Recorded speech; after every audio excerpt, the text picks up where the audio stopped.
अस्सलाम वालेकुम, जैसे .com मौसम की ताज़ा तरीन अपडेट आप लोगों को देते चले कि इस वक्त साइबेरियन विंड बलूचिस्तान के रास्ते सिंध में दाखिल हो रही है।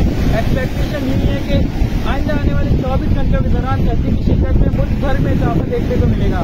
खासतौर पर बलूचिस्तान के मुख्तलिफ इलाकों में दर्जा हरारत -5 से लेकर -10 और कुछ इलाकों में -15 डिग्री सेंटीग्रेड तक रह सकता है।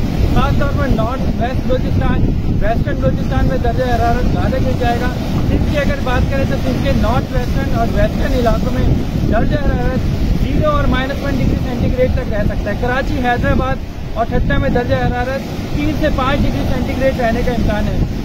कोल्ड वेव का सिलसिला आइंदा 24 से 48 घंटों में पीक पर आ जाएगा। इसके बाद कुछ दर्जा हरारत बढ़ना शुरू हो जाएंगे इतवार के बाद से, लेकिन 2 से 3 रोज जो है कुछ रिकॉर्ड ब्रेकिंग इवेंट्स हो सकते हैं। सर्दी की शिद्दत में काफ़ी हद तक इजाफा हमारे पूरे मुल्क में देखने को मिल सकता है। पंजाब के मुख्तलिफ इलाकों में खुसूसन वेस्टर्न और नॉर्थ वेस्टर्न पंजाब में दर्जा हरारत नुकता इंजमात तक गिर जाएंगे। इस्लामाबाद में भी -1 और -2 डिग्री सेंटीग्रेड एक्सपेक्टेड है। तो ये थी मौसम की कुछ ताज़ा तरीन सूरत हाल।